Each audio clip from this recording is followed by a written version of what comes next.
fachada do STF. A imagem espelhada descortina-se para as laterais. Em letras brancas, voltamos a apresentar. Estamos de volta à segunda parte da sessão plenária da tarde desta quarta-feira. Expectativa agora da continuação dos votos no julgamento da ação penal que envolve o ex-senador e ex-presidente Fernando Collor de Mello. Faltam os votos ainda do ministro Gilmar Mendes e da ministra Rosa Weber. Vamos acompanhar agora, portanto, os acontecimentos ao vivo, direto do plenário. Obrigada. Podemos sentar. Declaro reaberta a sessão, renovando a minha saudação a todos. A ministra Rosa Weber, presidente da STF, senta-se ao centro da bancada em formato da letra U invertida. E tendo como revisor o ministro Alexandre de Moraes, eu passo a palavra agora ao eminente ministro Gilmar Mendes para que profira voto. Presidente, boa. O ministro Gilmar Mendes senta-se na lateral esquerda da bancada. E pedir escusas pela minha veemência diante desse pedido, me pareceu impróprio, de uma questão de ordem. Eu acho que todos os que convivem com o Supremo Tribunal... O ministro Gilmar Mendes tem pele clara, cabelos grisalhos, se portar de maneira usa óculos de adequada armação e, escura, obviamente, retangular, sobrancelhas volumosas, grisalhas e calvo na parte superior.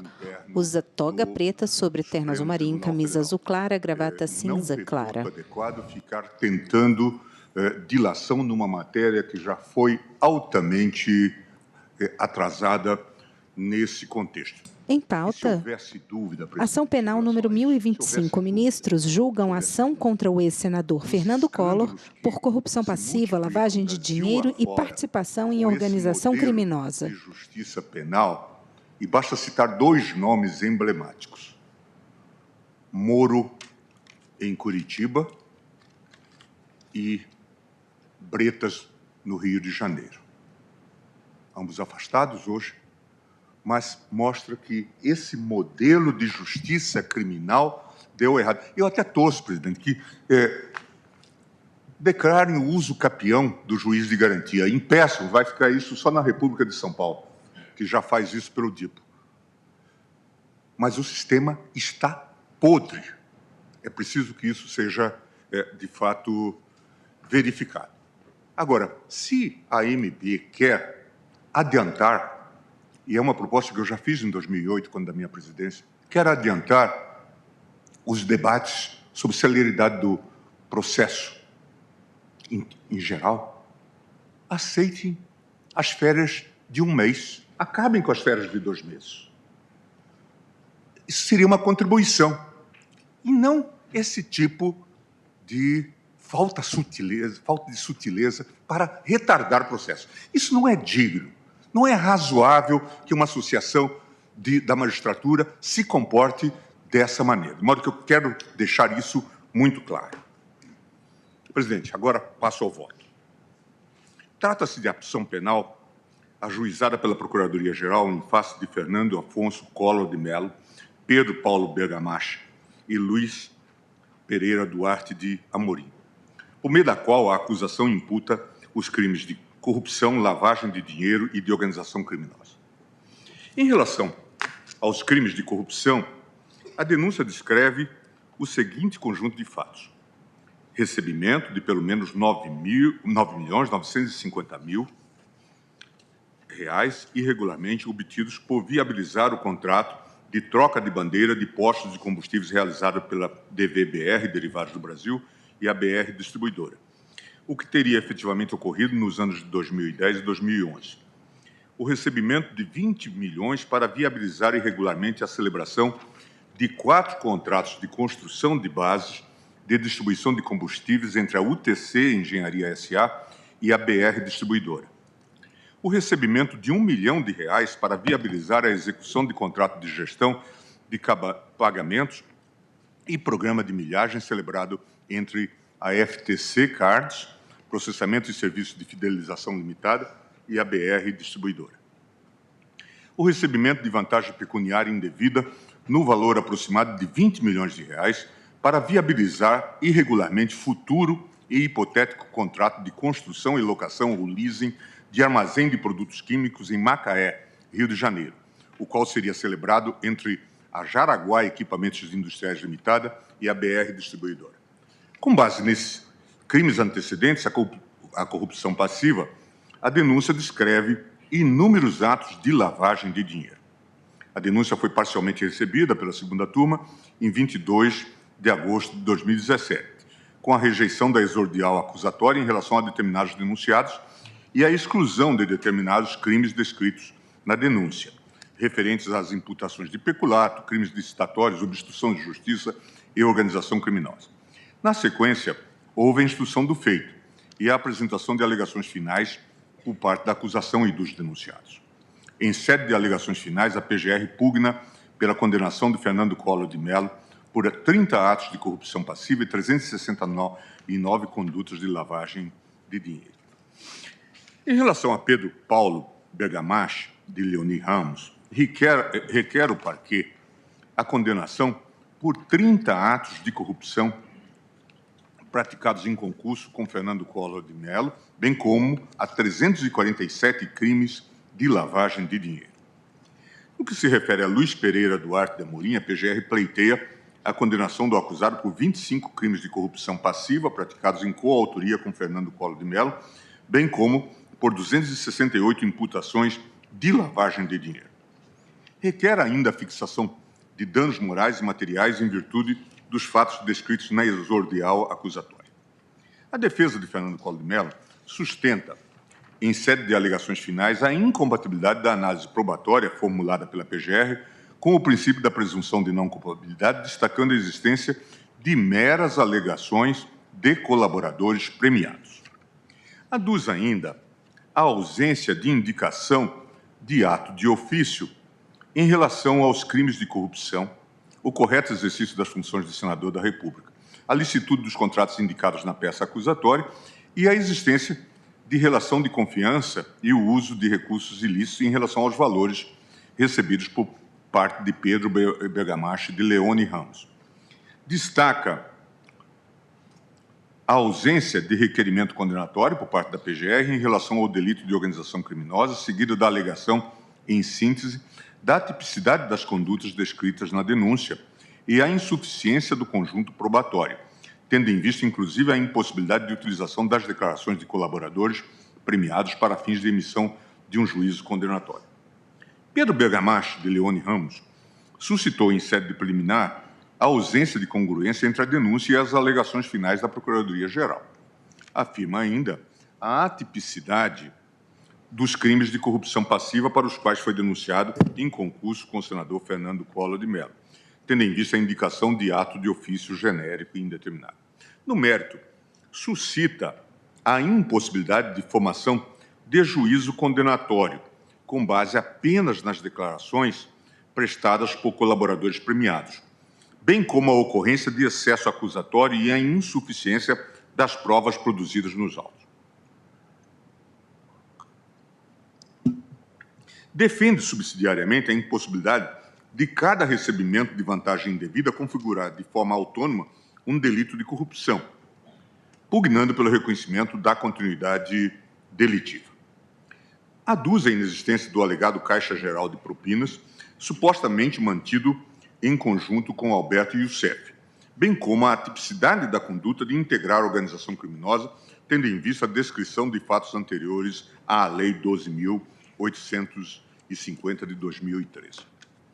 Luiz Pereira Duarte Amorim apresentou alegações finais nas quais suscita o desconhecimento das solicitações de quaisquer vantagens indevidas por parte dos demais corréus, a ausência de provas aptas a corroborar a tese acusatória e a falta do elemento subjetivo do crime de corrupção passiva. Defende a origem ilícita dos recursos depositados na conta do corréu Fernando Collor de Mello e a regularidade nas operações narradas na denúncia, bem como a ausência de provas para fins de condenação pelo crime de lavagem de dinheiro. Feito esse breve registro da tramitação do feito, passo a apreciar as questões necessárias, a meu ver, ao julgamento do feito. Preliminarmente, presidente, entendo que devem ser afastadas as preliminares de ausência de congruência entre a denúncia e as alegações finais, e também a de cerceamento de defesa, levantadas pela defesa de Pedro Bergamache de Leoni Ramos. Com efeito, a defesa do acusado sustenta que a PGR teria imputado os delitos de corrupção em virtude da atuação do requerido para viabilizar irregularmente a celebração de contratos no âmbito da BR Distribuidora. Por outro lado, aduz, em sede de alegações finais, o parquê teria pleiteado a condenação por corrupção em virtude da omissão do parlamentar e do CORREL quanto ao cumprimento de seu dever parlamentar de fiscalização na administração pública. No entender da defesa, a acusação teria promovido relevante alteração fática na imputação constante da denúncia, razão pela qual requer a defesa a conversão do julgamento em diligência com a remessa dos autos à PGR para aditamento da inicial acusatória. Em relação ao cerceamento de defesa, suscitam os advogados que seria imprescindível a realização de perícia na planilha apresentada por Ricardo Pessoa, para se identificar se o documento foi produzido à época dos fatos ou se foi elaborado posteriormente como forma de se obter o passe livre para a celebração do acordo e a saída do cárcere. Em relação a essas alegações, concluo que tais questões se confundem com o próprio mérito da ação penal, de modo que eventual incongruência ou lacuna acusatória da PGR deve ser analisada sob o enfoque dos limites do objeto da imputação e da suficiência de provas para fins de acolhimento da hipótese acusatória. Ou seja, entendo que o contexto fático encontra-se estabilizado e que eventuais falhas probatórias e argumentativas da acusação deverão ser avaliadas na análise de fundo da acusação promovida pela Procuradoria-Geral da República. Essa, aliás, é a jurisprudência do Supremo. Em pauta, ação penal número 1025 MPF contra Fernando Afonso Collor de Mello e outros. Ministros julgam ação contra o ex-senador Fernando Collor por corrupção passiva, lavagem de dinheiro e participação em organização criminosa. Vota o ministro Gilmar Mendes. De comprovação plena dos elementos que dão suporte à acusação penal recai por inteiro e com exclusividade sobre o Ministério Público. Primeira turma. Relator Celso de Mello. Em consequência, a atribuição do ônus da prova à acusação é decorrência do devido processo legal, com a superação do estándar probatório aplicável ao processo penal, isto é, para além da dúvida razoável, consoante voto condutor de Vossa Excelência, ministra Rosa Weber, nos autos da ação penal 676.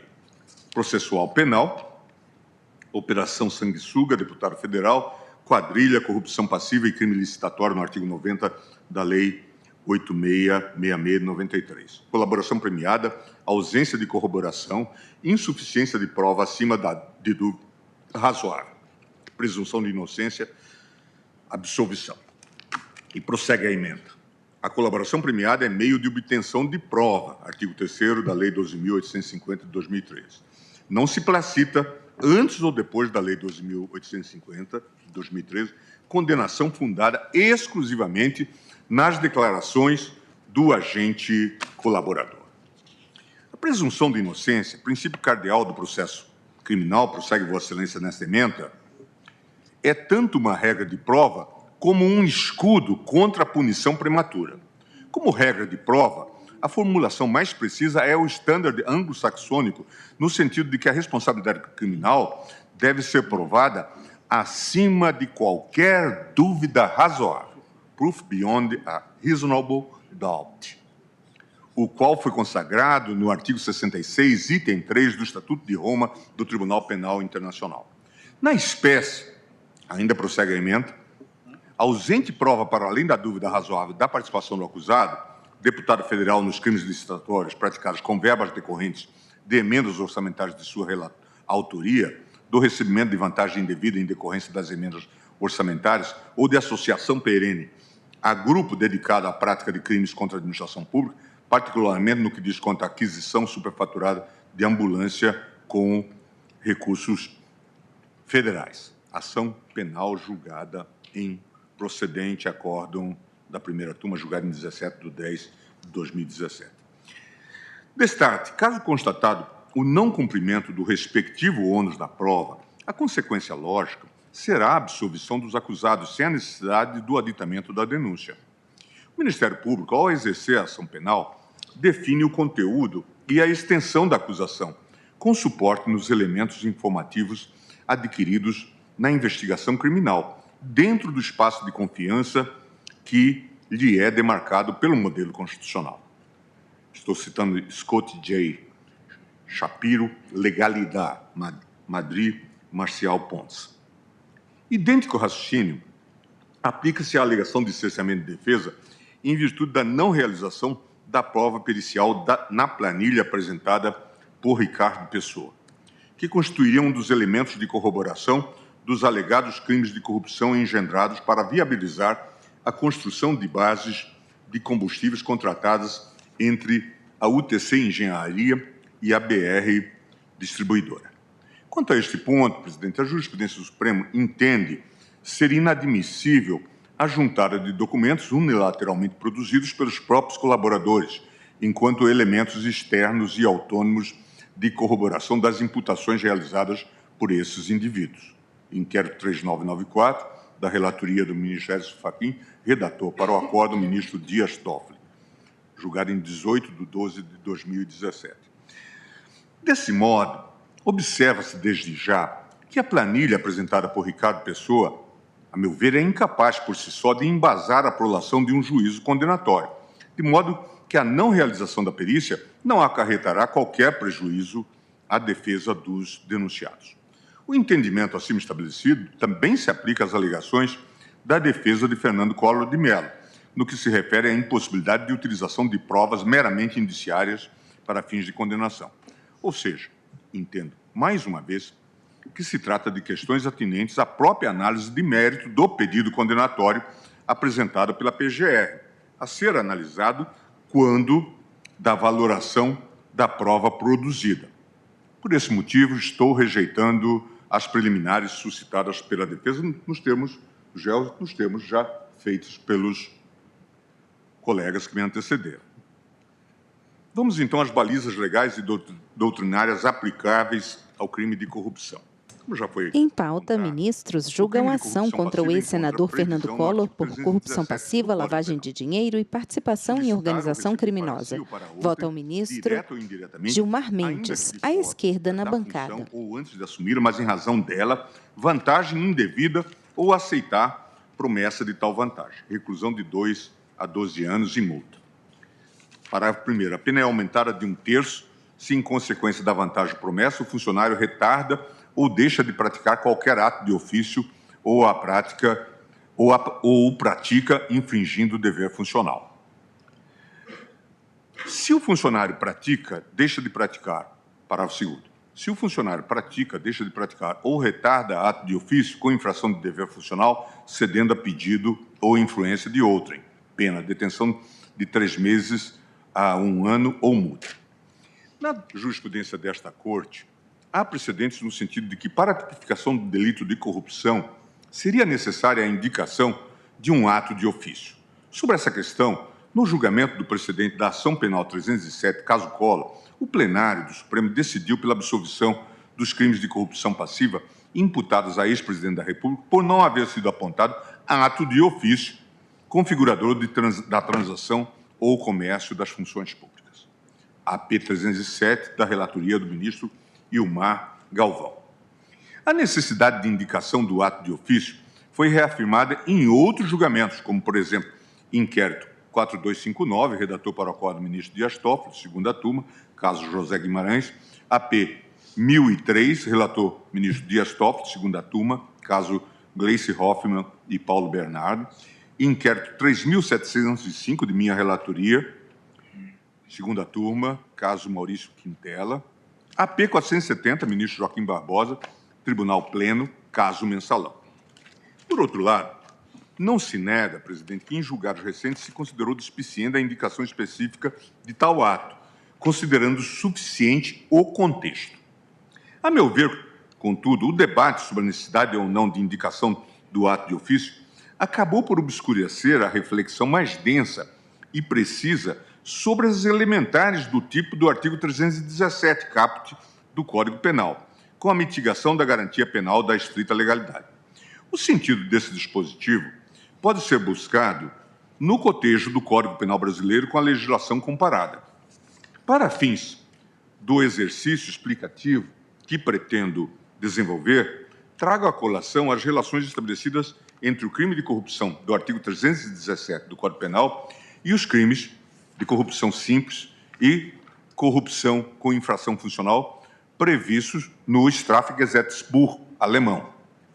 Pela leitura do Código Penal brasileiro, observa-se que a estrutura normativa do caput do artigo 317 do Código Penal é bastante similar ao tipo de corrupção simples descrito nos parágrafos 331 do Código Penal alemão, o qual, por sua vez, também é próximo ao chamado recebimento de vantagem indevida tipificado no artigo 372 do Código Penal português.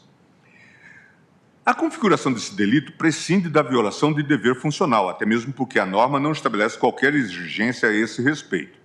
Ressalte-se que, no direito penal alemão, a redação atual do parágrafo 331 do Código Penal foi dada pela chamada Lei do Combate à Corrupção. Essa reforma tratou de excluir da elementar do tipo a expressão ato de ofício.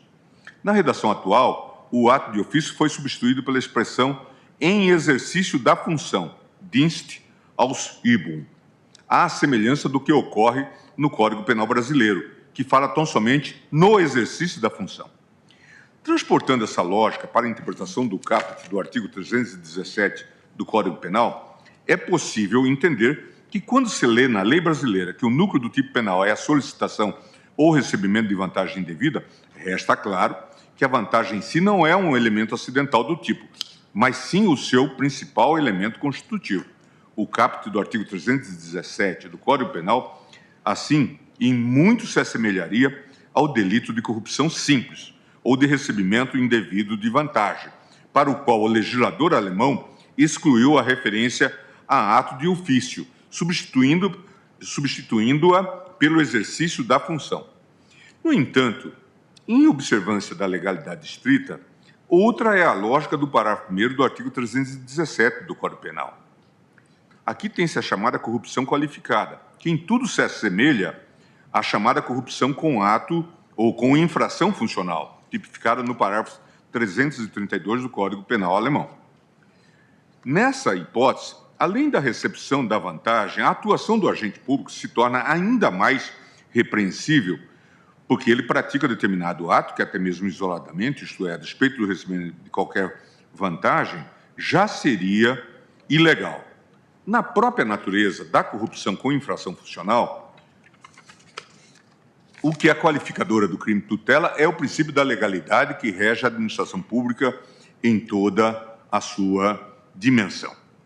Por conta dessa estrutura normativa do tipo de corrupção simples, que sugere a ilicitude estaria no mero recebimento da vantagem indevida, muitos doutrinadores alemães, como Bernd Schünemann e Klaus Hoxing, têm tentado estabelecer parâmetros mais claros para a configuração e distinção do comportamento proibido, cito autores.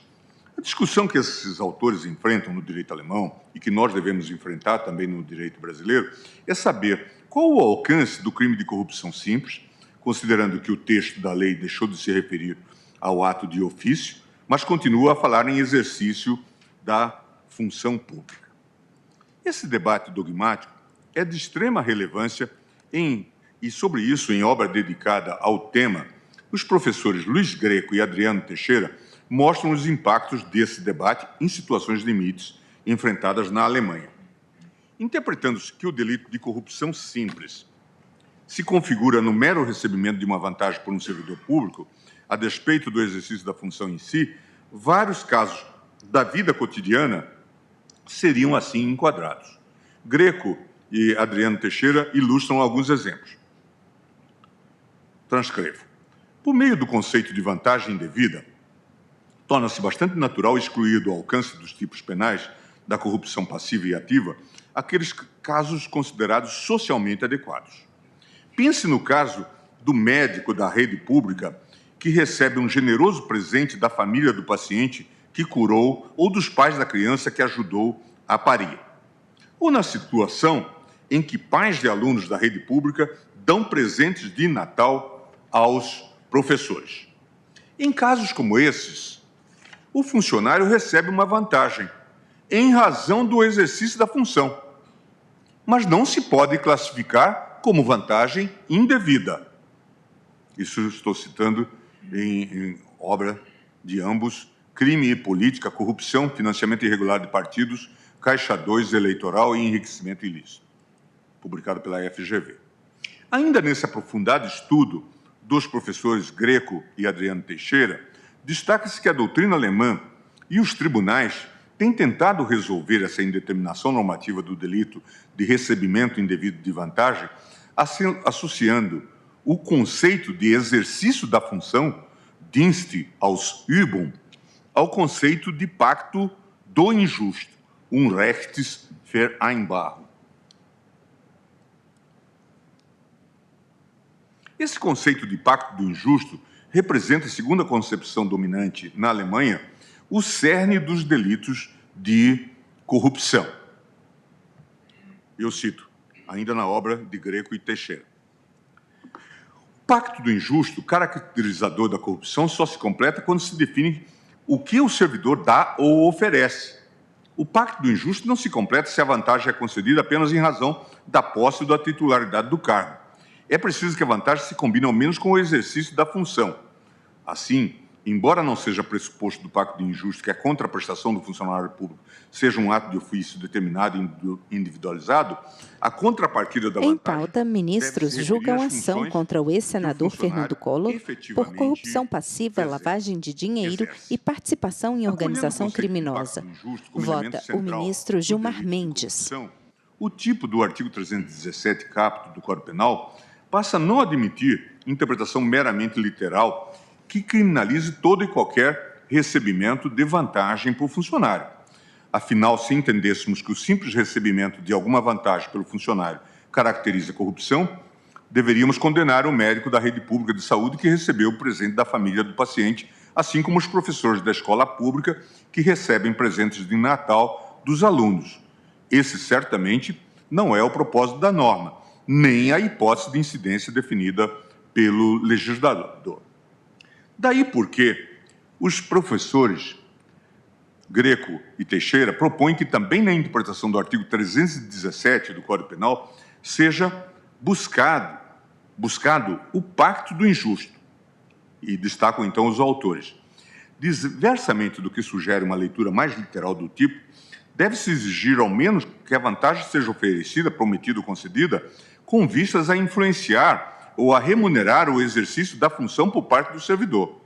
O pacto do injusto, elemento fundamental do delito de corrupção, só se completa com a possibilidade de contraprestação do funcionário público. Portanto, a locução em razão do cargo presente no artigo 317 do Código Penal brasileiro deve ser entendida como em razão do exercício do cargo. Ressalte-se que essa solução interpretativa sequer chega ao extremo de exigir um ato de ofício para a configuração do crime de corrupção.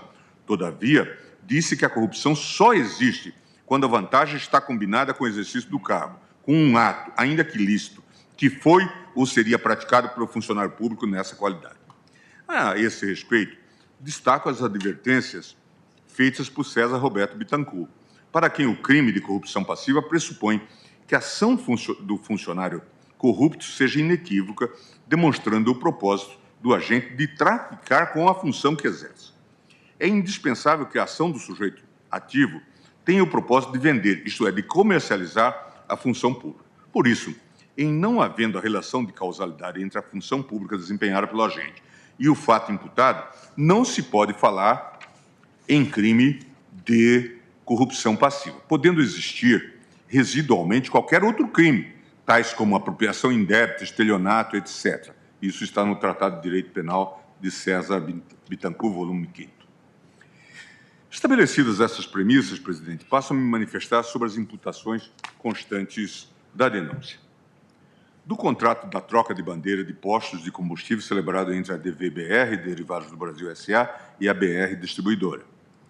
Em relação à primeira acusação, contida na denúncia, a imputação de recebimento pelos acusados de R$ 9.950.000, irregularmente obtidos para viabilizar o contrato de troca de bandeira de postos de combustíveis realizado entre a DVBR Derivados do Brasil e a BR Distribuidora, supostamente ocorrida nos anos de 2010 e 2011, entendo ser o caso de acompanhar o eminente relator para absolver todos os acusados. Afinal, após a instrução dos fatos, persistiram sérias dúvidas quanto à participação dos réus nas possíveis irregularidades contratuais. Nesse sentido, a pretensão acusatória deduzida pela PGR baseia-se em indicadores circunstanciais insuficientes à solidez do evento e do tipo penal, tal como a indevida centralização do contrato para embandeiramento dos postos da DVBR Derivados do Brasil por parte do gerente corporativo da rede de postos da BR Distribuidora, senhor Demétrios Zacarias de Uana, a indevida utilização de avaliação promovida pela empresa Ernst Young como auditoria externa que justificaria os valores pagos pela BR Distribuidora no valor aproximado de 122 milhões de reais, o súbito afastamento do Banco Santander das tratativas para a realização do negócio com a liberação das partes, BR Distribuidora e DVBR Derivados do Brasil, para negociarem diretamente, a remessa de cópia das informações relativas à negociação ao funcionário da BR Distribuidora, José Zones, que teria sido indicado pelo senador Fernando Collor de Mello. A par dessas possíveis irregularidades contratuais, as quais não restaram inequivocamente demonstradas, o que pesa contra os acusados são apenas as declarações do colaborador premiado, Nestor Cerveró, e alguns depoimentos inconclusivos das testemunhas.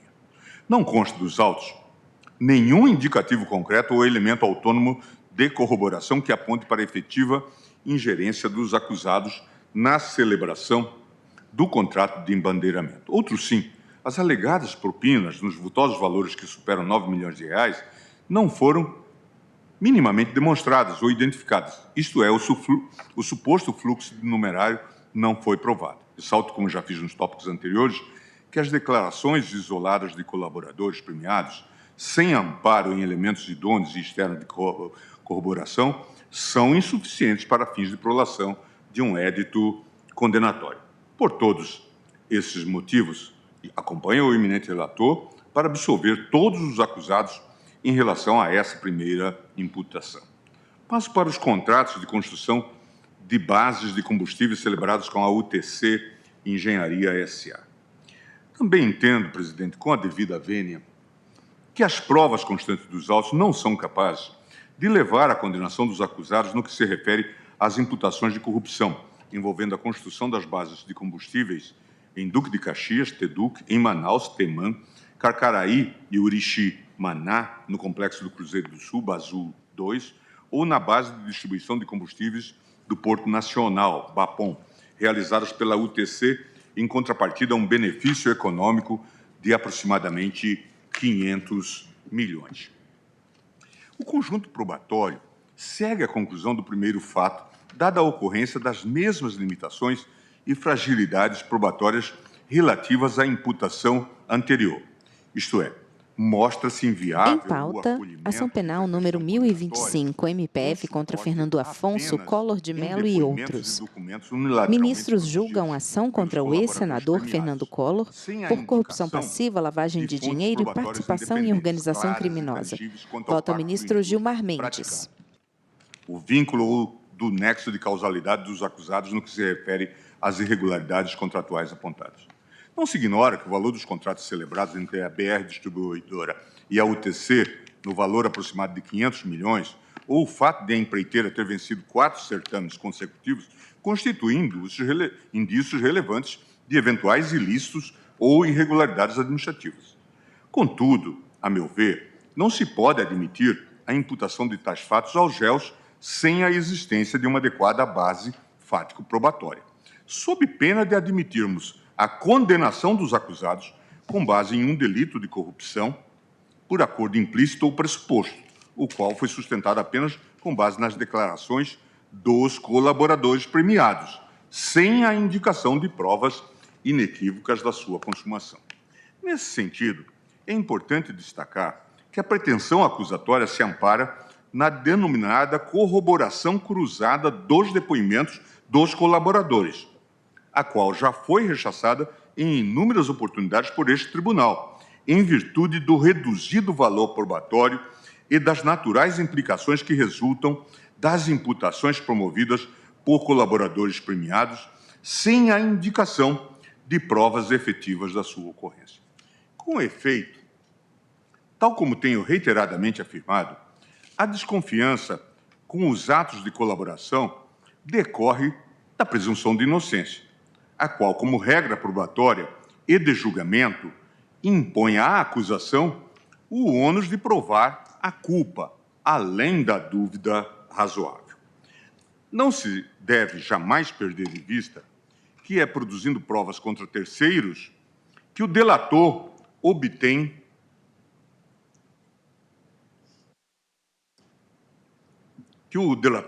a remissão de suas penas, artigo 4º da Lei 12.850 de 2013. De modo que é natural um ânimo de autoexculpação ou de heteroinculpação, que deve ser analisado com cuidado. Estou citando Nieva Fenol, La Valoración de la Prueba. É por isso que os elementos de prova produzidos em razão da colaboração premiada têm sua força probatória fragilizada em razão do interesse do colaborador em delatar e receber benefícios, além dos problemas inerentes à própria lógica negocial no processo penal.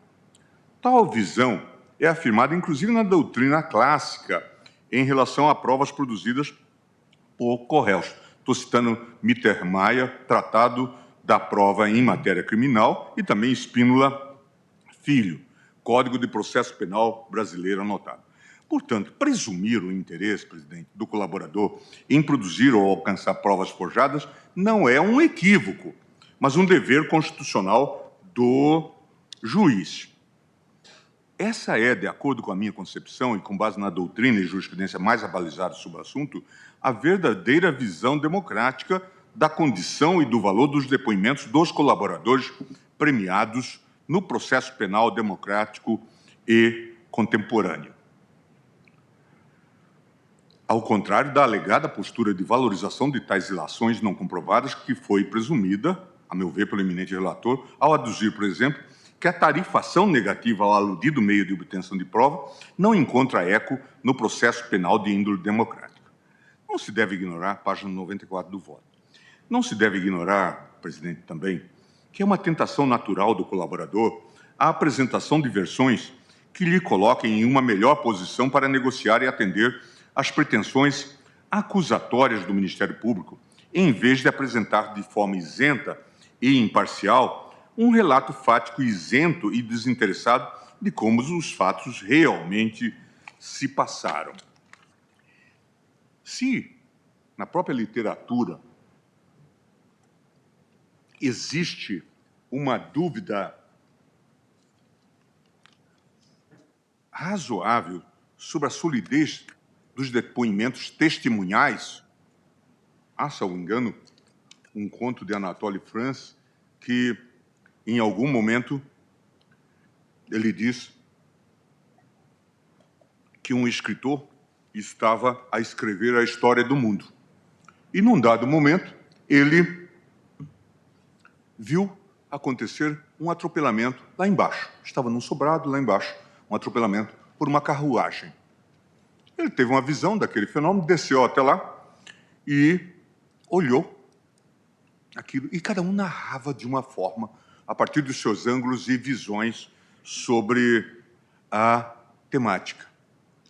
Ele estava dedicado a escrever a história do mundo e ficou muito frustrado, porque a sua visão do acidente não coincidia com aqueles outros relatos. E ele subiu a escada, foi até o seu sobrado ali em cima e pegou tudo que tinha escrito, seus alfarrábios todos, e tocou no fogo, dizendo: se eu, testemunha ocular deste fato, estou vendo coisas que as outras pessoas aparentemente não viram, que dirá o que eu vou fazer em termos de barbaridade escrevendo a história do mundo. Problema do... Agora, imaginemos, podemos transpor agora para a situação de quem é interessado. Não se trata de testemunha, obrigado a dizer a verdade, mas de alguém que, inclusive, pode se dispor a mentir para se livrar de condições. E eu, daqui a pouco, vou entrar, inclusive, em situações bastante graves. Normalmente, gente que estava delatando, presa, ou que conseguira a liberdade para delatar. Então, são dados bastante sérios.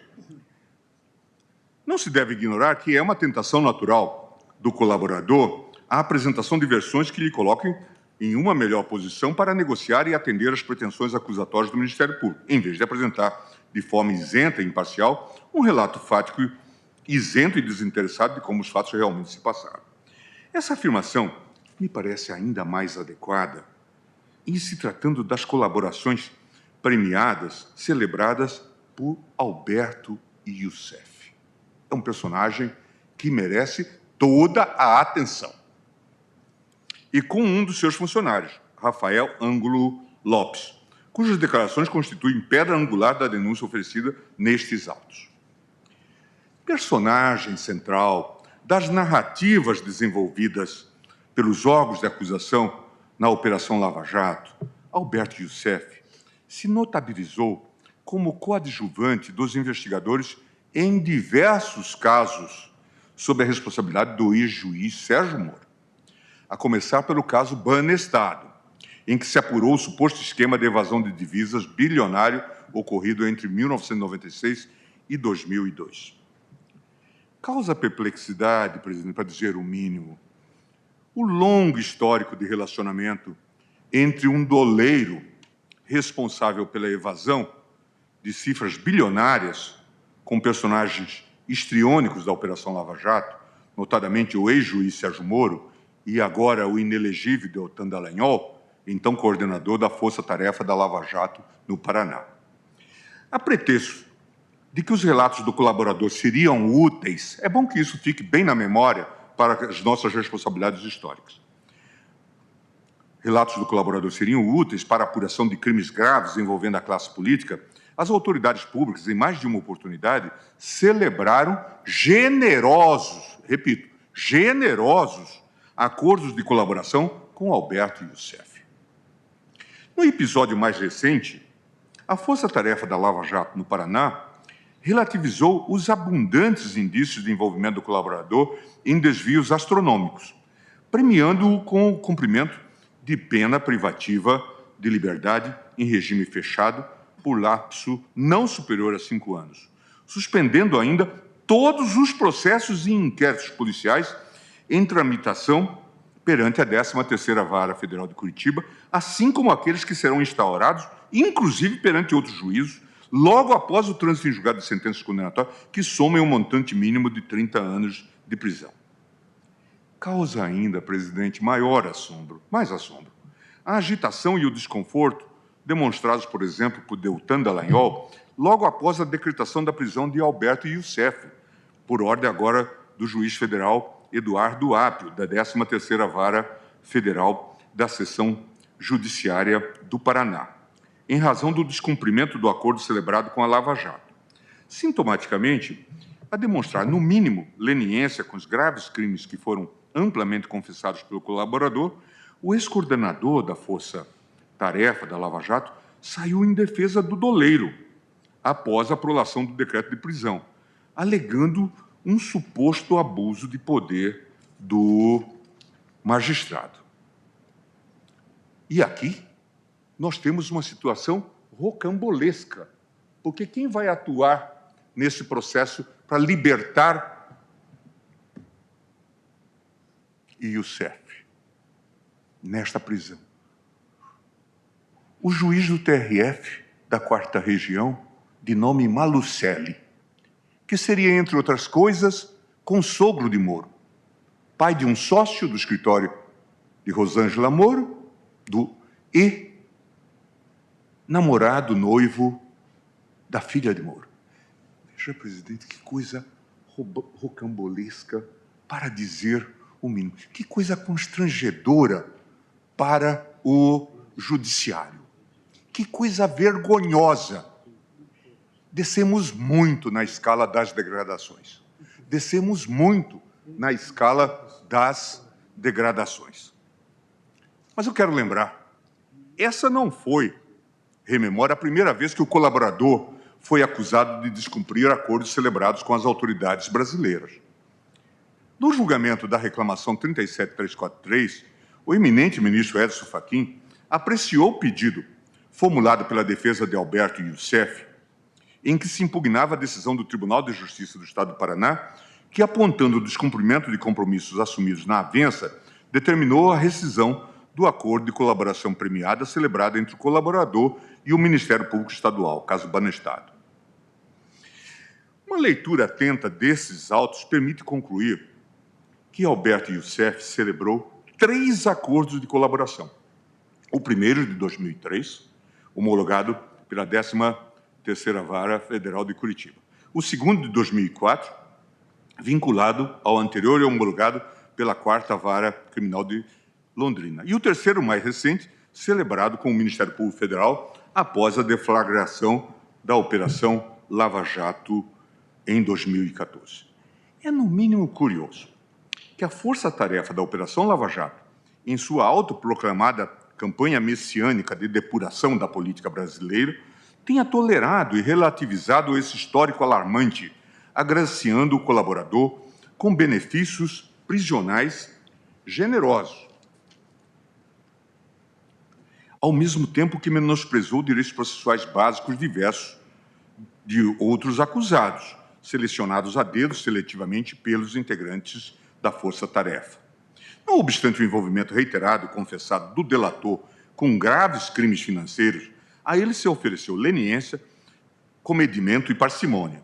Já os adversários políticos dos investigadores foram violentados em seus direitos fundamentais, com prisões preventivas alongadas em seus direitos fundamentais, condenações desprovidas de provas, conduções coercitivas, entre outros expedientes típicos do processo penal autoritário.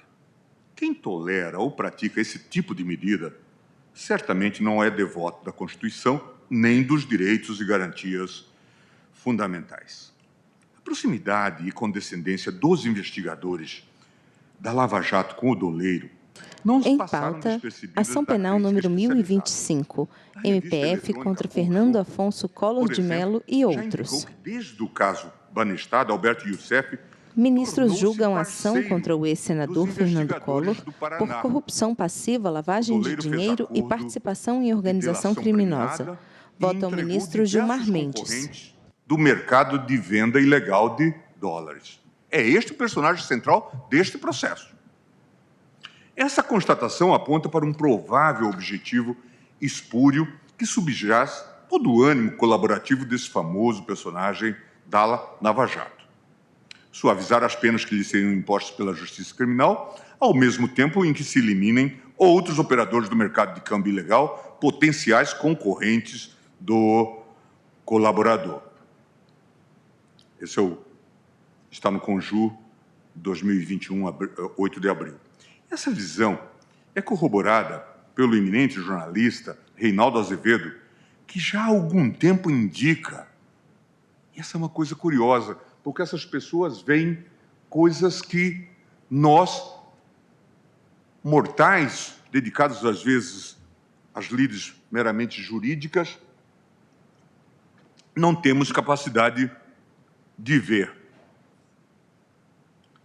Reinaldo Azevedo diz que Alberto Youssef desempenhou um papel de destaque no projeto político de Sérgio Moro, fazendo às vezes, e essa expressão é muito importante, de um delator de estimação.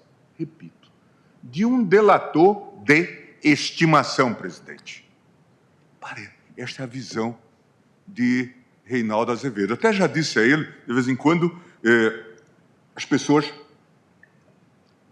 dizem que nós temos visões semelhantes. E dizem que, de vez em quando, eu escrevo as colunas do Reinaldo, ou que ele escreve os meus votos. Nada disso é verdade, todos os senhores sabem, mas é, de fato, a visão de um sujeito genial, né? Delator de estimação. Isso explica muita coisa neste contexto da Lava Jato. Transcrevo os trechos da coluna publicada pelo jornalista em 21/4/2021, em que se aponta a relação de conveniência ou talvez um consórcio espúrio existente entre o ex-juiz federal e o suposto líder de um dos maiores esquemas criminosos da história brasileira. Agora não sou eu, é Reinaldo Azevedo quem fala.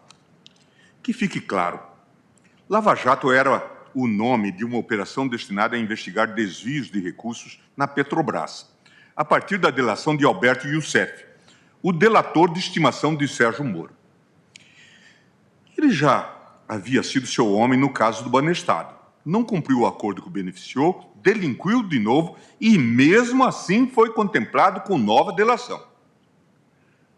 Sem Youssef, Moro não existiria como personagem pública. Mas isso fica para outra hora, prossegue Reinaldo. Podem crer que voltarei ao assunto. Sigamos.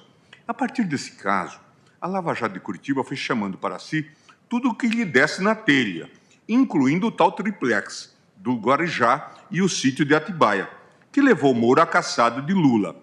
A bolha foi crescendo de tal sorte que foi preciso dividi-la. E assim surgiram duas excrescências novas: a Lava Jato do Rio e a Lava Jato de São Paulo. O que tinham a ver com o tal caso inicial, aquele lá de Youssef, o delator de estimação de Moro? Nada. Assim foram se criando as varas universais. Tudo aquilo que Marcelo Bretas, o titular da 7ª Vara do Rio, cismasse que era da sua competência, passava a ser de sua competência. E pronto. Começou a ser chamado de Moro do Rio. Virou herói. Ganhou perfis do jornalismo lavajatista. Aquele que veio a se revelar um extremista do bolsonarismo chegou até por artistas de esquerda. Chegou a ser saudado até por artistas de esquerda. Só tio Rei, diz Reinaldo, ousava dizer: cuidado com esse cara.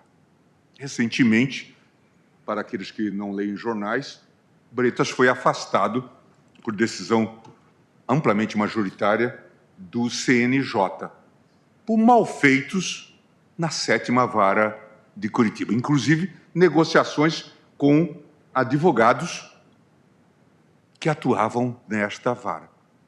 Quem não se lembra, acho que está parado no STJ, eu acho que processo com a relatoria do ministro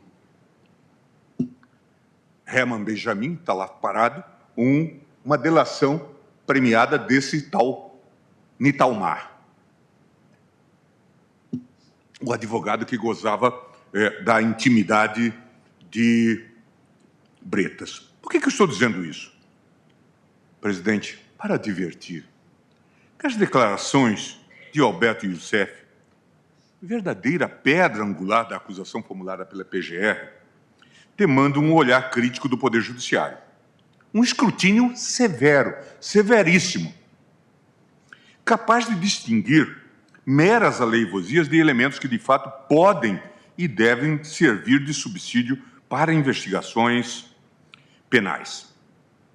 A previsão de que não haverá condenação baseada apenas nas declarações do colaborador é o reconhecimento legal de que a prova produzida de forma interessada possui valor limitado, razão pela qual concluo que esse estándar probatório é o que mais se coaduna com o sistema jurídico atualmente vigente, sem que represente declaração escamoteada de inconstitucionalidade, tal como sustentada pelo eminente relator.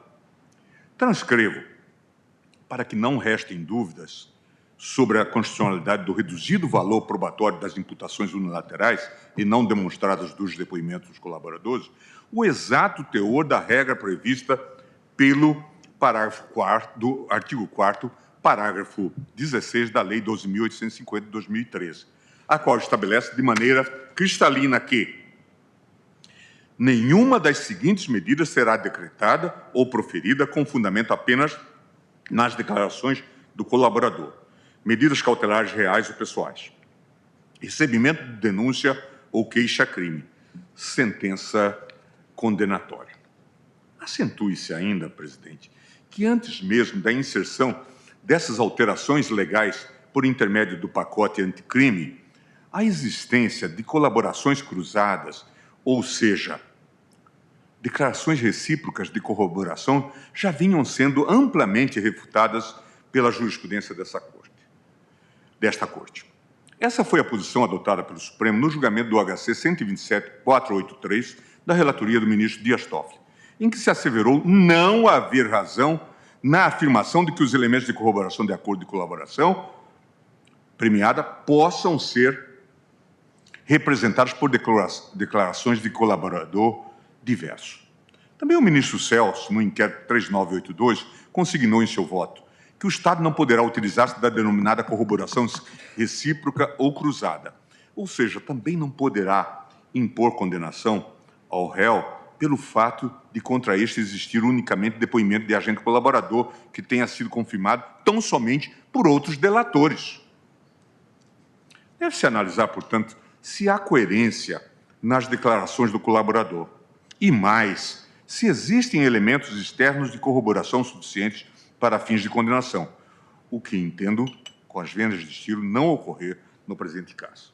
Nessa linha, ainda que se considerasse a validade por si só dos depoimentos de Nestor Severo e de Ricardo Pessoa, o máximo que é possível extrair dos presentes autos, a partir das demais provas coligidas do processo, é a influência do acusado Fernando Collor na indicação de diretores no âmbito da BR Distribuidora. Sobre esse tema, destaco os seguintes trechos dos depoimentos do colaborador premiado Nestor Severo. Advogado, como é que era a divisão com o... Claro, em primeiro lugar, havia indicação política para os diretores da BR? Sim, havia. Sempre houve. A exemplo da Petrobras, a exemplo de todas as estatais, não é novidade também, tanto a presidência como as diretorias passaram pelo crivo de apoio político, de indicação política. Colaborador. Bom, houve modificações ao longo da minha permanência na diretoria financeira, né?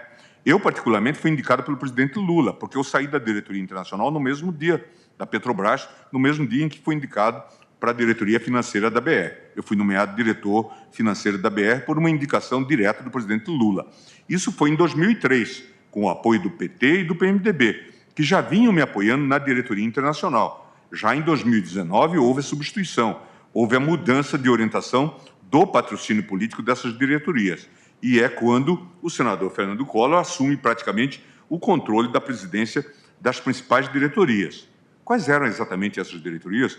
Então, em agosto de 2009, com a saída do presidente Dutra, que foi chamado pelo presidente Lula para atuar no Congresso, para atuar junto a uma eventual CPI da Petrobras, que estava sendo configurada no Congresso, foi nomeado o José Lima Neto, que foi uma indicação, um apoio conjunto, um apoio compartilhado, um apoio que envolveu o PT do Nordeste, que é lá de Sergipe, mais o apoio do PT da Bahia, de Alagoas. O ministro Lobão, que era do PMDB, o Lima tinha trabalhado 2 anos como secretário de Energia do ministro Lobão.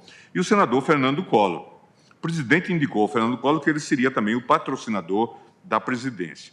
Além dessa participação no patrocínio da presidência, o senador Collor recebeu a indicação dele, o direito de fazer indicação do diretor da rede de postos e serviços.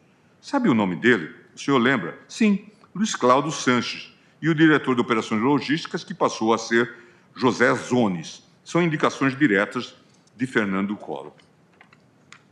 Idêntica versão foi apresentada pelo colaborador premiado Ricardo Ribeiro Pessoa, ao afirmar em juízo que, página 48 do voto do relator, Ministério Público. E qual era o vínculo de José Zones com o Fernando Collor? O vínculo com Collor eu não sei. O que eu sei é que me foi apresentado por Pedro Paulo o senhor José Zones como uma pessoa indicada na diretoria da BR Distribuidora. Uma das diretorias, eu sabia, e parece que tem mais uma, que era a indicação do próprio Fernando Collor. Advogado, o senhor afirmou nos depoimentos já prestados e hoje aqui em juízo que o então diretor José Zones teria sido indicado pelo ex-presidente Fernando Collor. Esta informação é uma Ministros dedução? julgam a ação O senhor contra o deduziu isso com base ex-senador no que o Fernando senhor ouviu Collor dizer? por O senhor corrupção imaginou, passiva, lavagem em de cima de dinheiro uma e relação participação já em existente organização entre Pedro criminosa. Paulo e o Vota o ex-presidente? ministro Não Gilmar é uma dedução, Mendes. porque tanto Pedro Paulo quanto José Zones me informaram isso. Advogado, entendi. Essa informação foi passada por eles. Sim, senhora. Mas então o senhor não tem nenhum outro dado que comprove essa indicação. Na época, os dados eram esses. Pouco depois, os dados até saíram na imprensa. Presidente, destaco que a ascendência política de Fernando Collor sobre os diretores da BR Distribuidora foi negada em juízo pelo ex-diretor da BR Distribuidora, José Zones, página 51 do voto do relator. Mas ainda que se considere esse fato verdadeiro, as demais ilações constantes dos autos não são capazes, a meu ver, de vincular o senador e os demais acusados às irregularidades relacionadas à celebração dos contratos de construção de bases de combustíveis ou o recebimento indevido de 20 milhões, cuja promessa ou recebimento não foram minimamente demonstrados. Nesse sentido, cumpre anotar que o depoimento extrajudicial de José Zones foi utilizado pela PGR para demonstrar a existência do alegado vínculo político entre a testemunha e o acusado Fernando Collor de Mello. Contudo, observo, presidente, que houve uma exclusão seletiva do trecho desse mesmo elemento de prova no ponto que aduz a ausência de qualquer relação pessoal ou de interferência ilícita por parte do senador, inclusive no que se refere à sua efetiva indicação para a diretoria da BR Distribuidora, tal como se observa do trecho abaixo destacado, e extraído das páginas 50 e 51 do voto do relator. Depoimento extrajudicial de José Zones, que é funcionário de carreira da Petrobras, que, porém, no período de setembro de 2009 a julho de 2013, ocupou a função de diretor de operação e logística da BR Distribuidora, por indicação do Conselho de Administração da empresa, que não possui relação pessoal alguma com o ex-presidente e senador Fernando Afonso Collor de Mello, que foi indicado para o cargo de diretor da BR Distribuidora pelo Conselho de Administração da empresa, que não foi informado previamente de nenhum tipo de indicação política para o cargo de diretor da BR Distribuidora, que, porém, após a sua posse, foi procurado por um assessor do senador Fernando Collor de Mello, o senhor General Sávio, para lhe comunicar que seu nome havia sido referendado pelo partido PTB junto ao governo para o cargo de diretor da BR Distribuidora. Que esse assessor, à época, também procurou o presidente da BR Distribuidora para dar a mesma informação, que durante os quase 4 anos que permaneceu na diretoria da BR Distribuidora, manteve 3 ou 4 ligações telefônicas com o senador Fernando Collor de Mello, que também teve 3 encontros com o senador Fernando Collor de Mello, que o primeiro encontro foi estabelecido pelo senador Fernando Collor de Mello com o objetivo de conhecer o declarante, que o encontro ocorreu em 2010 na casa da Dinda, em Brasília, onde o general Sávio também estava presente, que o segundo encontro ocorreu também no ano de 2010, na sede da BR Distribuidora, que o terceiro encontro ocorreu no gabinete do senador Fernando Collor de Mello, no Senado Federal, por convite do próprio senador, que em nenhum desses encontros houve qualquer tipo de pedido de favorecimento por parte do senador Fernando Collor de Mello, que sua indicação para o cargo de diretor da BR Distribuidora não tem relação, pelo menos que sabe, com o apoio político dado pelo senador Fernando Collor de Mello. Veja, esse é o depoimento extrajudicial de José Zones, presidente, e isso precisa ser visto, portanto, com a devida cautela. Mas eu lembrava aqui, presidente, que este Ricardo Pessoa, que é delator, neste caso, acredito que ele foi solto num HC em que o ministro Teori, relator, concedia a ordem, juntamente comigo e com o ministro Dias Toffoli. Ele já estava preso, acredito que há muitos meses. E eu sempre falei, de maneira muito tranquila, que nós tínhamos, foi a primeira chamada de atenção que tive, um encontro marcado com as prisões alongadas de Curitiba. Falei isso várias vezes.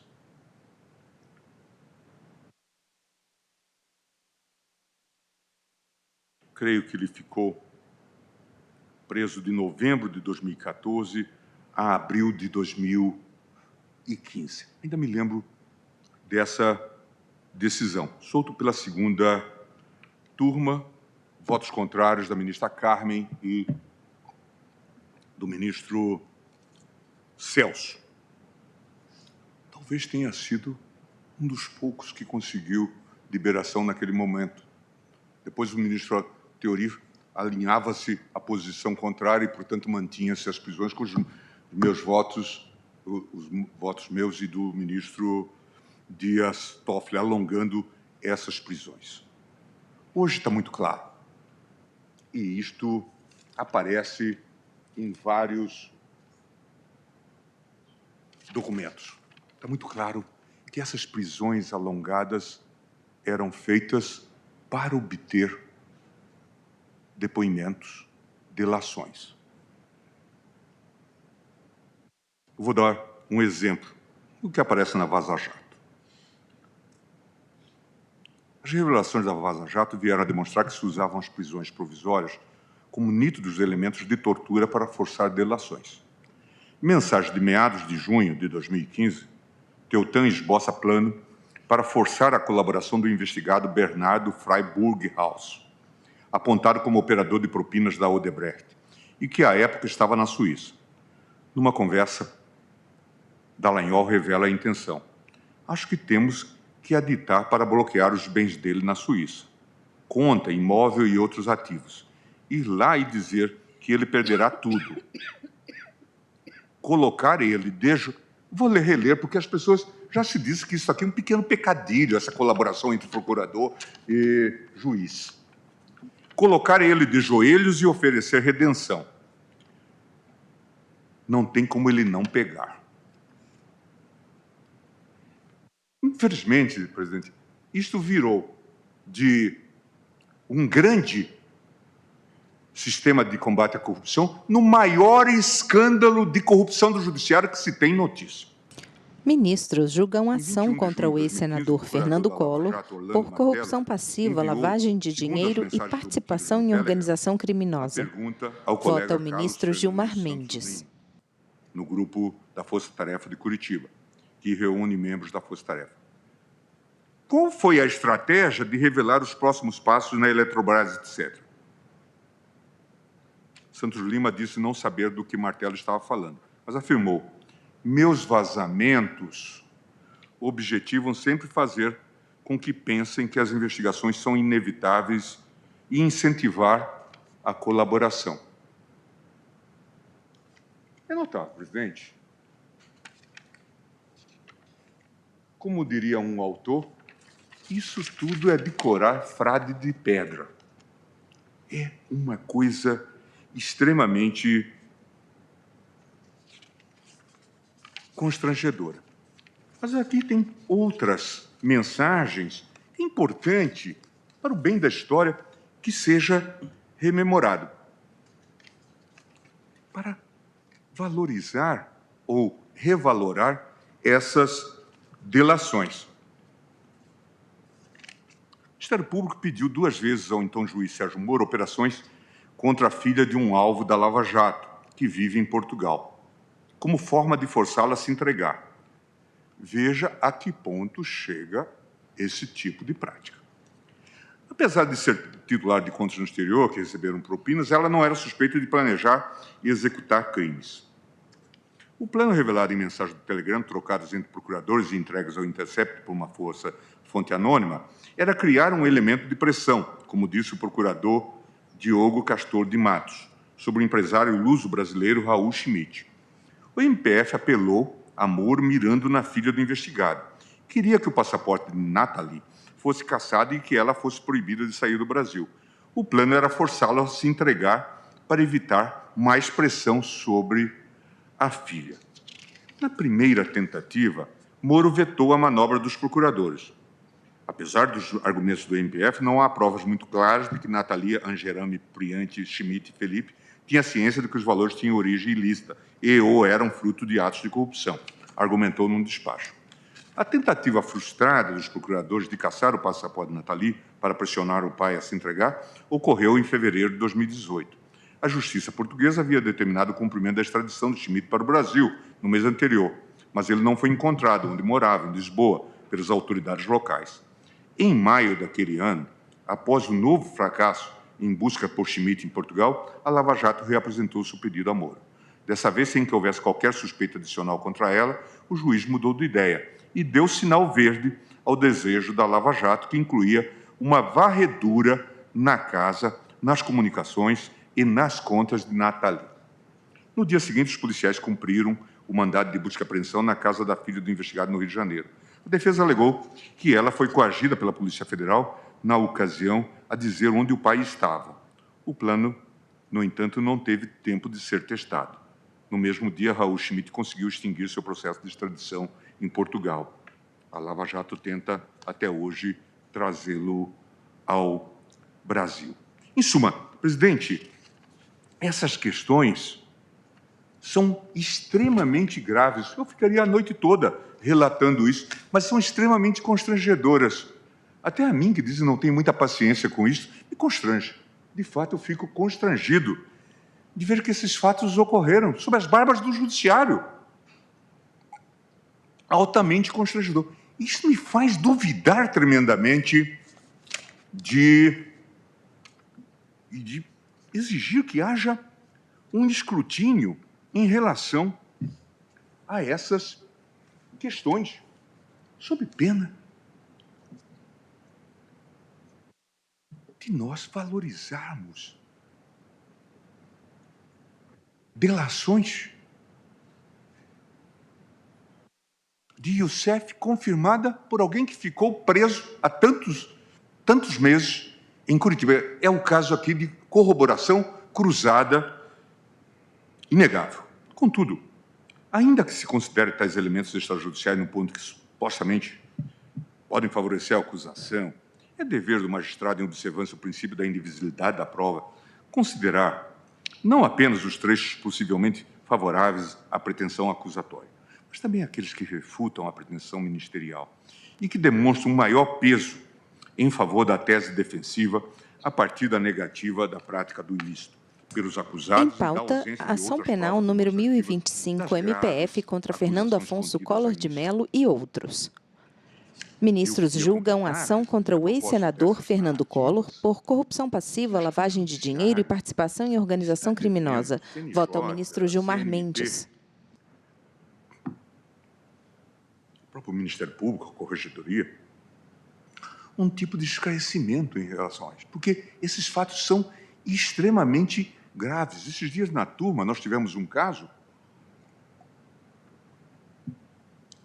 em que o juiz da 13ª Vara de Curitiba, Moro, dizia que poderia soltar uma pessoa, liberá-la, se ela entregasse suas contas e outros endereços. E a defesa aceitou. Depois veio questionar, inclusive com base no impedimento de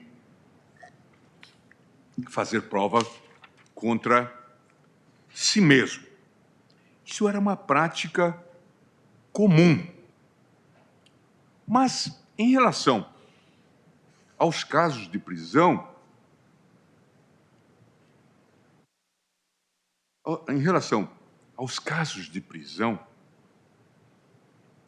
isto é muito grave, porque se usava para obter delações. E aqui nós temos esse caso do Ricardo Pessoa. Ainda me lembro desse julgamento em 2015. É interessante anotar que essas relevantes falhas ou lacunas geraram significativa alteração da pretensão acusatória promovida pelo Ministério Público, a qual não passou despercebida pela defesa. Com efeito, em sede de alegações finais, a defesa de Pedro Leone Ramos apontou corretamente que a imputação inicial da PGR indicava a prática de corrupção a partir da atuação dos acusados para viabilizar irregularmente, digo ativamente, a celebração de contratos no âmbito da BR Distribuidora, sendo tal descrição alterada em sede de alegações finais para apontar como causa indicativa do nexo de causalidade a omissão do parlamentar e do co-réu Fernando Collor de Mello quanto ao cumprimento do seu dever parlamentar de fiscalização da administração pública federal. Reitere-se que a narrativa genérica sobre o presidencialismo de coalizão, sobre os ilícitos praticados na BR Distribuidora ou sobre a alegada compra de apoio parlamentar não elimina a exigência de demonstração em concreto do pacto de injusto com abuso de poder em benefício privado praticado pelos réus. Ou seja, entendo não ser suficiente a utilização de argumentos amplos e macrocontextuais para fins de demonstração desse ajuste. Do contrário, teríamos a prática do crime de corrupção por acordo implícito, como já disse, ou pressuposto por participação em agremiação ou grupo político, que, reitero, não se coaduna com os princípios básicos da responsabilidade penal subjetiva. Destaque-se que a escassa prova documental carreada aos autos é incapaz de demonstrar o recebimento indevido de 20 milhões para fins de interferência nos referidos contratos. Com efeito, os documentos apreendidos na casa do senador tratam de pequenas operações realizadas pela BR Distribuidora que não possuem qualquer relação com os contratos de construção das bases de combustíveis ou com o valor de propina eventualmente paga pela UTC. Quem fala é o ministro Gilmar Mendes. Em pauta, ministros julgam ação contra o ex-senador Fernando Collor por corrupção passiva, lavagem de dinheiro e participação em organização criminosa. 16, Lago Sul, lote 3, Pague Sobradinho, enviado por Roberto Wagner Monteiro. Documento da destilaria Briso Limitada, destinado à Petrobras Distribuidora. Documentos endereçados à Petrobras Distribuidora das empresas Usina Alvorada, Norte, Sul e Usina Sapucaia. Pedaço de papel relatando uma contenda judicial entre uma rede de postos em São Paulo e a BR Distribuidora. Veja-se que tais elementos de prova apontam mais para eventuais pedidos de apoio político para demandas que tramitam no âmbito da distribuidora, o que é absolutamente comum para aqueles que conhecem a realidade do trabalho parlamentar realizado no âmbito do Congresso Nacional, sendo absolutamente incompatível com a narrativa acusatória de recebimento de propinas milionárias. Reitere-se, portanto, que não há nenhum documento indicativo do recebimento das milionárias propinas, no valor de 20 milhões que foram indicadas na denúncia. Pelo que se observa, a vinculação de tais pagamentos aos denunciados se dá apenas com base nas alegações dos colaboradores premiados e em documentos unilateralmente produzidos, os quais são insuficientes para fins de condenação, conforme já amplamente demonstrado. Tal fato foi, inclusive, confirmado pelo colaborador Ricardo Ribeiro Pessoa, como se extrai da página 87 do voto do eminente relator. Advogado, então, para tanto, pelo que o senhor apresentou aqui no seu termo de depoimento de delação premiada, o senhor tinha uma planilha que o senhor municiava com esses pagamentos, acho que eventualmente para ter um controle. Colaborador, essa planilha foi feita em conjunto. Para cada obra tinha um valor fixo que era dividido de acordo com o seu cronograma previsto. E como eram 4 obras, quando você somava no mês, não dava um valor igual ao outro, porque uma começava aqui e outra começava 3 meses depois, outra 5 meses depois. Advogado, foi só para entender, porque essa planilha ela está lá juntada às folhas 371, 392, volume 2 do apenso 28, junto com o termo número 2. Exato. Quem elaborou essa planilha? Quem elaborou essa planilha fui eu e meu diretor financeiro. Qual o nome dele? Valmir Pinheiro. E os senhores iam municiando essa planilha de acordo com o que ia ocorrendo nas obras? Não. Foi definido fixar. Nós fixamos os valores de acordo com o que estava previsto, porque se eu fosse fazer de acordo com o que estava ocorrendo nas obras, esses valores mensais iriam variar e eu não teria condições de produzir um caixa 2 a tempo para fazer. Então, no dia 1, vocês sentaram e conversaram, vocês já elaboraram essa planilha? Pergunta o advogado. essa planilha foi feita algum tempo depois. Chama atenção, presidente, no caso, o depoimento do colaborador, indicando que a referida planilha, utilizada como elemento central das acusações feitas contra os réus, não foi apreendida em busca e apreensão ou qualquer outra diligência policial, mas foi produzida posteriormente à deflagração da operação policial. Cuida-se, sem dúvida, de documento de origem duvidosa, que deve ser valorado com cautela e parcimônia, tendo em vista a forma e o contexto em que foi produzido, unilateralmente e após a ocorrência dos fatos apurados nesta ação penal. Essa questão já foi enfrentada pela segunda turma, em precedente bastante similar, também envolvendo os colaboradores Ricardo Pessoa, Alberto Youssef e Rafael Angulo Lopes.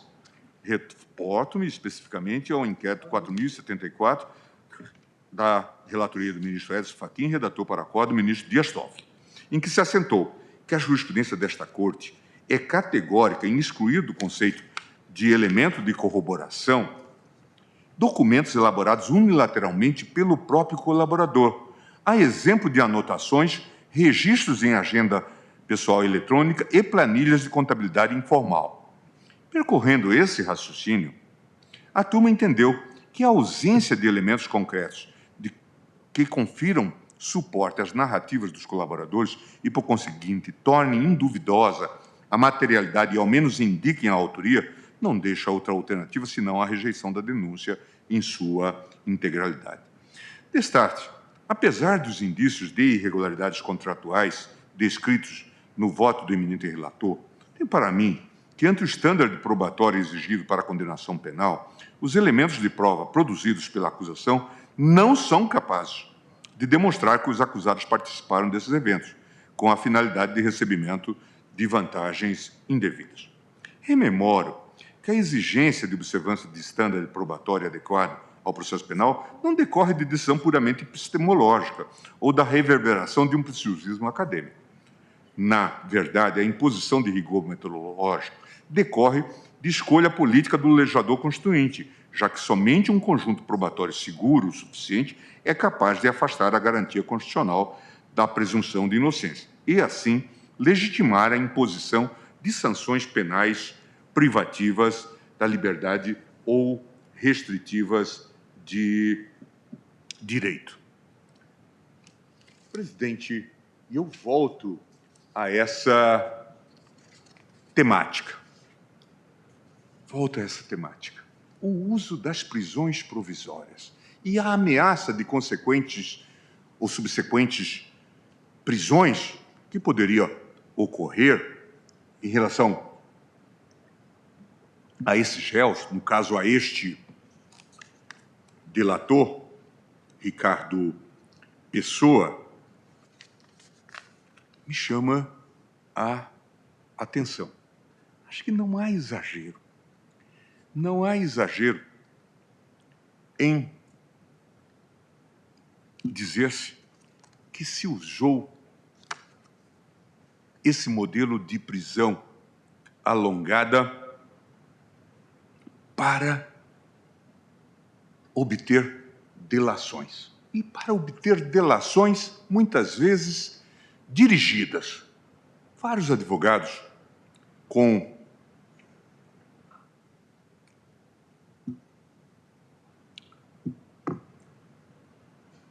autoridade relatam esse tipo de prática.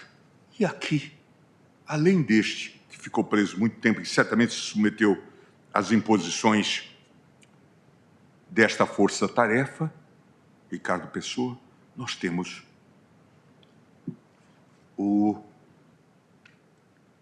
a situação deste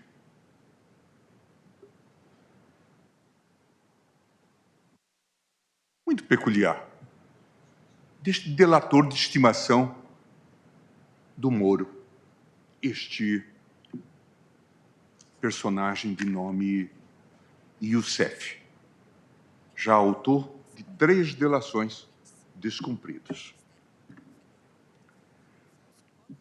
Nesse ponto, destaco as advertências feitas por Aurí Lopes Júnior, no sentido de que a presença de um grau mínimo de certeza para a condenação deve ser aferido com base em uma motivação sólida e devidamente apoiada em elementos tangíveis. Não por outra razão, a observância de critérios rígidos na apreciação das provas, aptos a eliminar hipótese de erros em julgamentos, é critério de validade da condenação penal.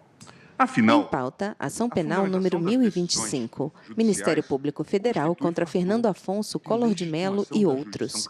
Quem vota é o ministro Gilmar Mendes. Legítimo do poder se convola em pura violência estatal.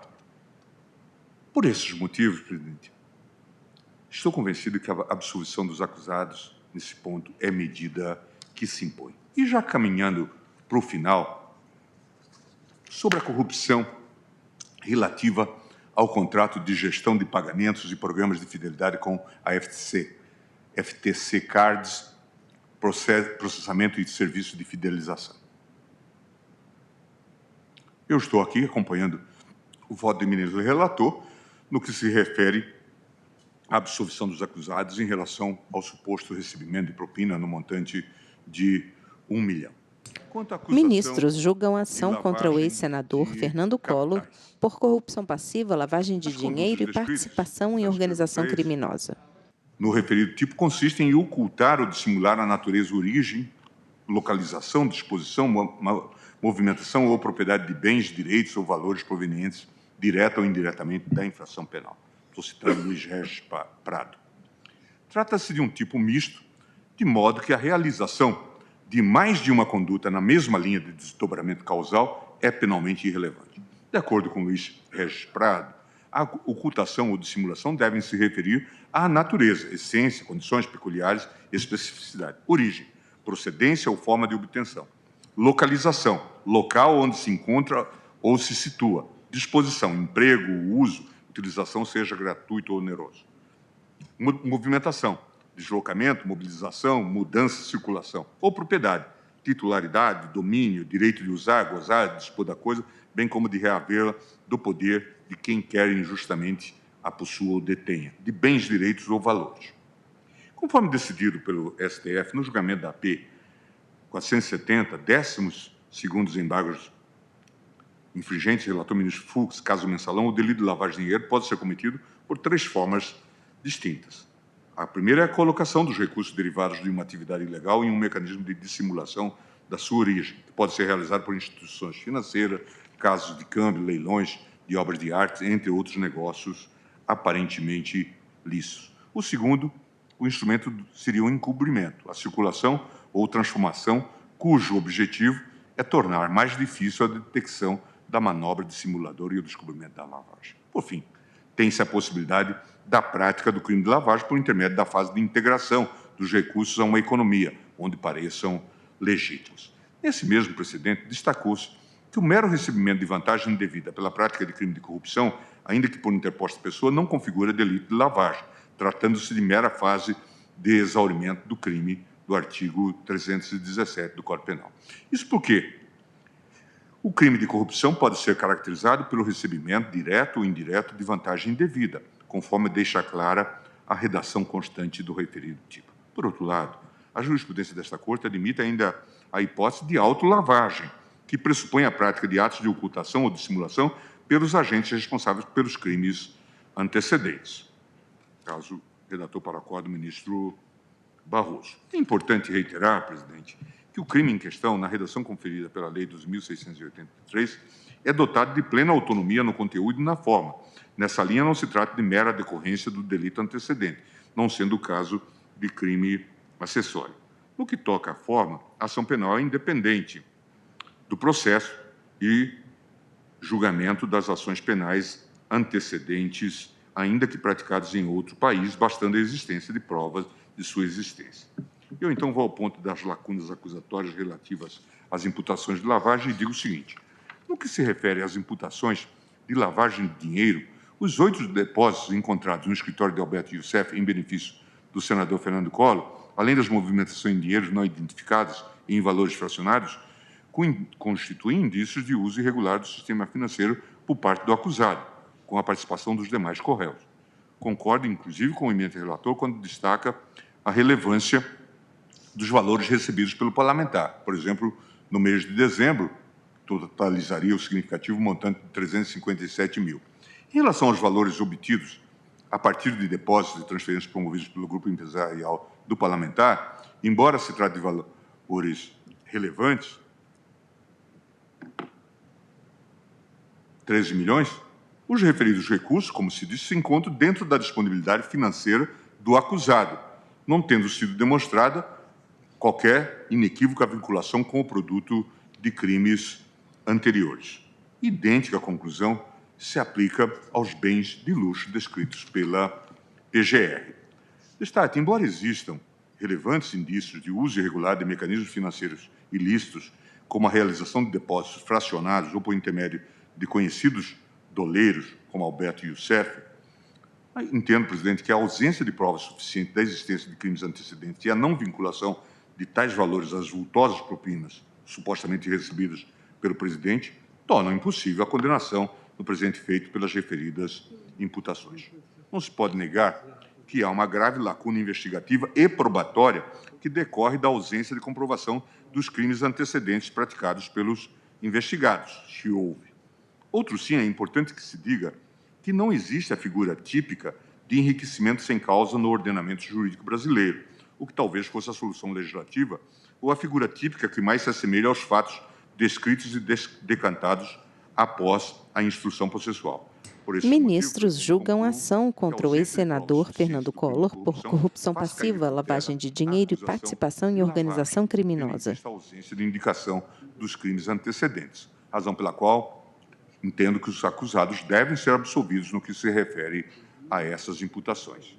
Idêntica conclusão se aplica, pelas falhas probatórias acima descritas, à imputação de organização criminosa. Por isso, entendo que a presente ação deve ser julgada totalmente improcedente e é como voto.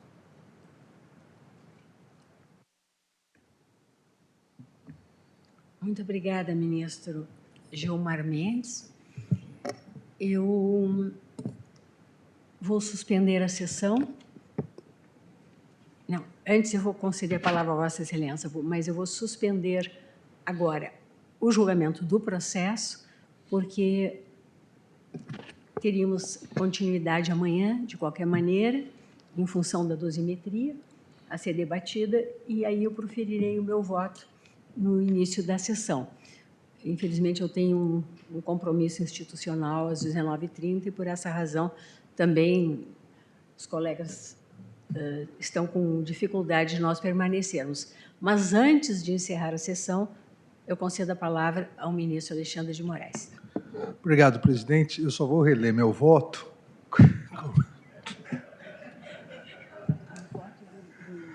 Presidente, eu gostaria de tomar liberdade, consultei Vossa Excelência antes, tomar liberdade de informar a Corte que o presidente da República já nomeou os dois juízes para o Tribunal Superior Eleitoral, nomeou o professor Floriano de Azevedo Marques Neto, na vaga decorrente do segundo mandato, do término do segundo mandato do ex-juiz Sérgio Silveira Banhos, e nomeou o professor André Ramos Tavares na vaga de primeiro mandato do professor Carlos Bastide Orbach. Em nome da Justiça Eleitoral, presidente, eu quero agradecer ao presidente da República pela celeridade nessa nomeação, para que nós possamos continuar a prestação de serviços normais na Justiça Eleitoral. Ministro Alexandre de Moraes.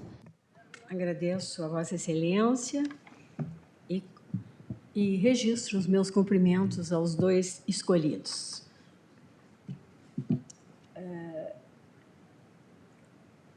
Havia deixado de fazer o registro, havia deixado de proclamar o resultado provisório do nosso julgamento, e hoje tivemos o voto, do ministro Dias Toffoli, Ministra Rosa Weber. Acompanhando o relator rejeitando as preliminares e acompanhando o relator quanto às condenações dos réus Fernando Afonso Collor de Mello, Pedro Paulo Ramos e Luiz Pereira Duarte de Amorim pelos crimes de corrupção passiva, para Collor de Mello e Pedro Paulo, e lavagem de dinheiro para Collor de Mello e Luiz Amorim. E desclassificando o crime de organização criminosa para associação criminosa. Ou seja, exatamente acompanhando o voto que havia sido proferido pelo ministro André Mendonça e do voto do ministro Gilmar Mendes, rejeitando as preliminares e absolvendo os réus das imputações, todos os exatos termos dos votos que aqui emitiram. Então, proclamado o resultado provisório, só me resta agradecer a presença de todos, desejar uma excelente noite e declarar encerrada a sessão.